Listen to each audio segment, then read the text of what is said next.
Hi, உங்கள் எல்லாத்துக்கும் வணக்கம். நான் உங்களுக்கு முத்துரூப சார்பாக முத்துப்பிரகாஷ் பேசுகிறேன். நான் இன்றைக்கி எதை பற்றி பேச போகிறேன் நீங்கள் எல்லோரும் பார்த்துட்ருக்கீங்க. நான் இன்றைக்கி பேசுகிற டாபிக் வேறு எதுவும் இல்லைங்க. ஆக்சுவலாக கருவுடனது விஜய் அவர்கள் நடந்த மாநாடு கட்சி தேர்தல் மீட்டிங் சொல்லலாம். இந்த மாநாட்டில் பார்த்தோன்னா அதிக அளவான ரசிகர் கூட இருந்த 40 பேர் மரணம் அடைஞ்சிட்டாங்க. ஸோ 40ன்னு சொல்கிறாங்க, 39 நியூஸில் சொல்கிறாங்க, 40 ஏறிக்குன்னு சொல்கிறாங்க. ஸோ எது உண்மைன்னு தெரியல. இது கூட்டம் தமிழ்நாடு அரசு சொன்ன இடத்துல கூட்டினாங்க. 3 மணிக்கு கூட்டி 7 மணிக்கு அவர் வந்ததால் நெரிசல் காரணமாக நிறைய ரசிகர்கள் என்ன செய்யணும்னு தெரியாமல் திக்குமுக்கு ஆகி மேலே ஏறி அவரை பார்க்கறதுக்கு வலுக்கட்டாமல் ஏறி வந்த கூட்டம் காரணமாக இந்த மரணம் வந்திருக்குன்னு சொல்கிறாங்க. தமிழ்நாடு முதல்வர் எல்லாம் வரைஞ்சி நேற்று நைட்டே கிட்டத்தட்ட அவ்வளோ பிணங்கள் கரூர் ஹாஸ்பிட்டலில் இருந்திருக்குன்றாங்க. ஸோ ஒரு மிகப்பெரிய ஒரு இழப்பு எல்லாத்துக்கும் தான். ஸோ இது பெங்களூரில் ஆர்சிபி ஜெயித்தப்போ ஐபிஎல்லில் ஜெயித்தப்போ வந்த கூட்டத்துக்கப்புறம் இது அடுத்த ஸ்டெப் போயிடுன்னு சொல்லலாம். அதாவது கூட்ட நெரிசல் அந்த மரணம்.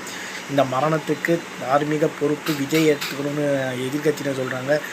ஆளுங்கட்சி ஏற்றுக்கணும்னு விஜய் தரப்பு சொல்லி இது எது உண்மைன்னு தெரியல. இவ்வளோ பேர் கூடுறாங்களே, இவ்வளோ பெரிய செலிப்ரிட்டி, சவுத் இந்தியாவோட மிகப்பெரிய செலிப்ரிட்டியில் ஒரு ஆள் கூட்டம் அதிகமாகும். எல்லாம் சின்ன சின்ன பசங்கள்லாம் இறந்துருக்காங்க. கிட்டத்தட்ட 10க்கு மேலே சிவில் படிக்கிற பசங்க இறந்துருக்காங்க.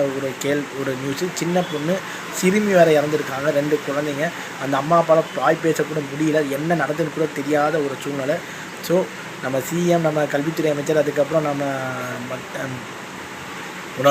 மருத்துவத்துறை அமைச்சராக மா சுப்பிரமணியம் அவர்கள் எல்லாம் விரைஞ்சு அஞ்சலி செலுத்தியிருக்காங்க. ஆனால் விஜய் அவர்கள் வந்தவர் அப்படியே ஏர்போர்ட்டில் இதை பற்றி எந்த ஒரு ப்ரெஸ் மீட்டும் கொடுக்காமல் போயிட்டார். எக்ஸலத்தில் அவர் பார்த்து சொல்லியிருக்காரு, இந்த மரணத்திற்கு ஆழ்ந்த இரங்கலை தெரிவித்துக் கொள்கிறேன், எந்த விதமான காம்பன்சேஷனும் கிடையாது. அவங்க தரப்பு விஜய் அவர்களை கைது பண்ணுறதுக்காக பூசி ஆனந்த் மேலே முக்கிய குற்றவாளின்ற சார்ஜ் ஷீட் ஃபைல் பண்ணியிருக்காங்க. ஸோ இது ஒரு மிகப்பெரிய இதுவாக போயிட்டு இருக்குது. ஸோ இது என்ன பதில் சொல்ல போகிறாரு தெரியல. நடிகர் விஜய் நல்ல ஒரு பதிலாக சொல்லுவாரா தெரியல, இழப்பீடு கொடுப்பாரான்னு தெரியல.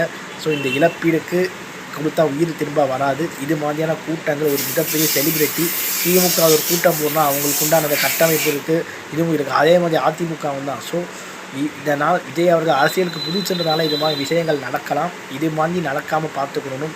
இறந்து போன 40 பேருக்கும் என் ஆழ்ந்த இரங்கலை தெரிவித்துக் கொள்கிறேன். இந்த விஷயம் எப்படி இது பண்ணணும்னு தெரியல. இதை வச்சு அரசியல் செஞ்சிட்ருக்கிறாங்க எல்லோரும்.